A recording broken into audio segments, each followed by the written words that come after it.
With each passing day, man, we're getting closer and closer and closer. We actually have college football this weekend. No Longhorns football this weekend, but the weekend after this, we're going to be right into it. And so, of course, we're keeping our ears to the ground for what we're hearing from out of practices, getting a little bit less and less intel as we get more into game week sort of situations. But one of the things we've been keeping our eye on is, what's going on with the offensive line now that the staff's being a little bit precautionary with Trevor Goosby after he was held back a little bit in the scrimmage with what has reportedly been a little bit of a hand issue. So nothing to really worry about with him, but it's important to monitor what's going on because it could give us an idea of, down the road, what might happen if there are things that need to occur with shuffling with the offensive line. We got some information coming out of practices today or over the course of the last couple of days that are very telling and sort of interesting in that regard as to what kind of offensive line shakeup we are looking at. First, we have to thank, though, our presenting sponsor, the Man Eye Institute.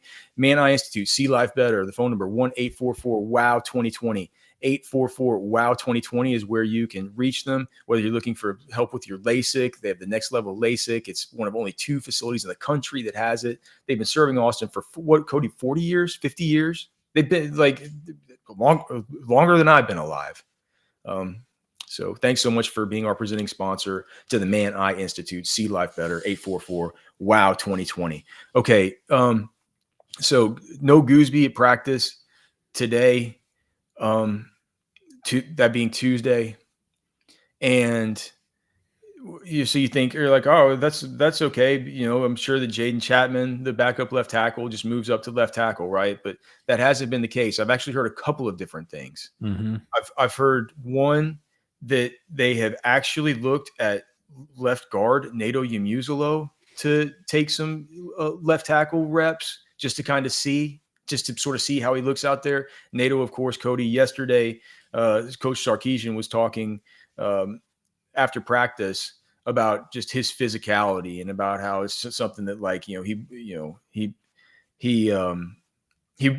really appreciates that about him, and said that's actually his calling card, is how physical and the brutal force that he plays with. So he's getting a lot of good lip service from the coaches, but apparently getting toyed with a little bit if there was something that happened with the shakeup there at left tackle. And then the other thing that I heard was that at Tuesday's practice they had Brandon Baker at left tackle, who generally plays right. I would assume that to mean. I couldn't press any farther with getting any more information than this. So the rest is just a guess. But if Brandon Baker's at left tackle, I'd imagine his backup at right tackle, Nick Brooks, would be the one to sort of step up there. I find this interesting, Cody, because you and I discussed, we're like, okay, well, with a healthy Trevor Goosby and a healthy Baker, right, with Andre Kojo being sidelined for the year, who becomes the swing tackle, right? What happens then? And we kind of come to the conclusion, like, well, I mean, Jaden Chapman's out there, 75. He looks pretty good. It feels like now that they're in this situation, the exact situation we've kind of talked about, where they're in need of a swing tackle. Thankfully, it's not because of a big injury. It's just because of being precautionary with Goosby. But now that they're in that situation, it feels like almost like they're trying to do what they can to have somebody, to have it not be Jaden Chapman, because he would be the one that would be the obvious one to step up if the left tackle were not to be available. That's the ever evolving question that we've talked about on the show, is sort of, one, who's the swing tackle? Is there one? And 2, who's the 6th offensive lineman? I think we've kind of come to the answer of the 6th offensive lineman thing at the beginning of the year in the spring, with that being Connor Robertson and pseudo Cole Hudson, because they just kind of interchanged that interior. We haven't really seen the offensive tackle thing come to fruition now, especially since the Kojo injury happened and they moved Nick Brooks to right tackle. Like you said, we thought it was going to be Chapman potentially, but I guess, here's the interesting thing. Like we talked about this yesterday, is that Coach Sark talked about Connor Stroh being one of those guys that had a good last 12 months of development. He didn't mention any of the starters. He didn't mention Baker or Nato, who are names he could have really answered and said. He didn't mention Jaden Chapman, who we thought looked pretty good at practice a couple of weeks ago.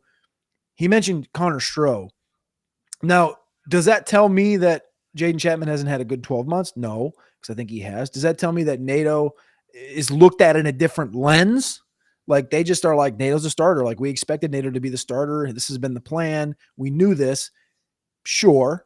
But also now this, hearing the potential that NATO could be moving from left guard to left tackle, just getting reps and just the idea of that. I don't think he's moving, but I think that No, I know, but I'm not they're saying just moving. I'm saying, they're like, just looking moving at it. out there, getting reps, Yeah. period. Like, the idea that that would be the move that you would make to just see what he looks like at left tackle creates a hierarchy of actual trust within Kyle Flood's offensive line and within this offense, saying that not only did we, and this is more like an uh, re is it an affirmation, like a reaffirmation to say, like, no, you should definitely trust NATO at left guard because we even think there's a potential he could even pop out to left tackle if he's needed to be. Like, that's my biggest takeaway from this thought process is if they even think about him out there, they must love him inside. Yeah, well, but he's gotten a lot of glowing remarks. It's like you think about the guys like who would be the all sort of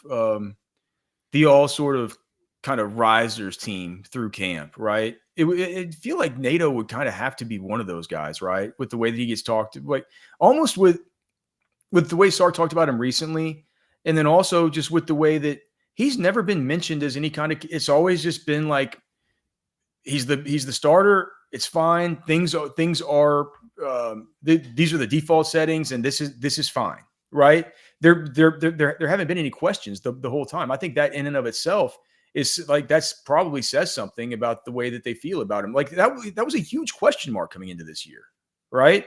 And the coaches are just act like, oh, it's no big deal. It's fine. It's like, you know, he's doing what he was expected to do. Like he feels like I feel like probably Khalil Lockett would be on that team.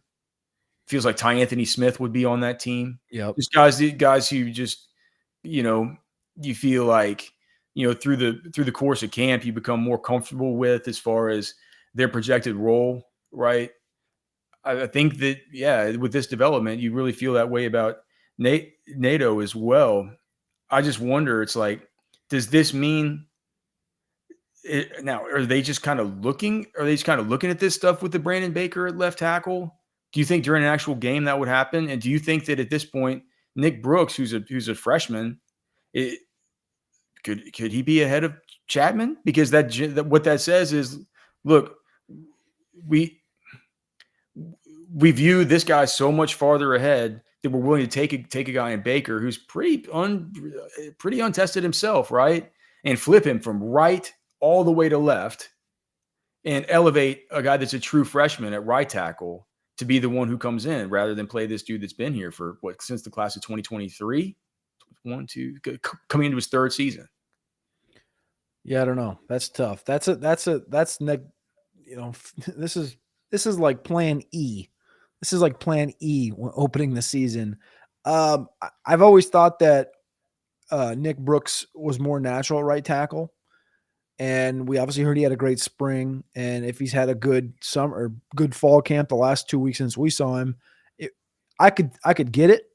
I'd be a little worried about it if he was starting. But the Baker thing doesn't surprise me. The Baker having the versatility to flip over to left tackle, I get that totally. I mean, that's what the good tackles can do. The next level tackles can do that.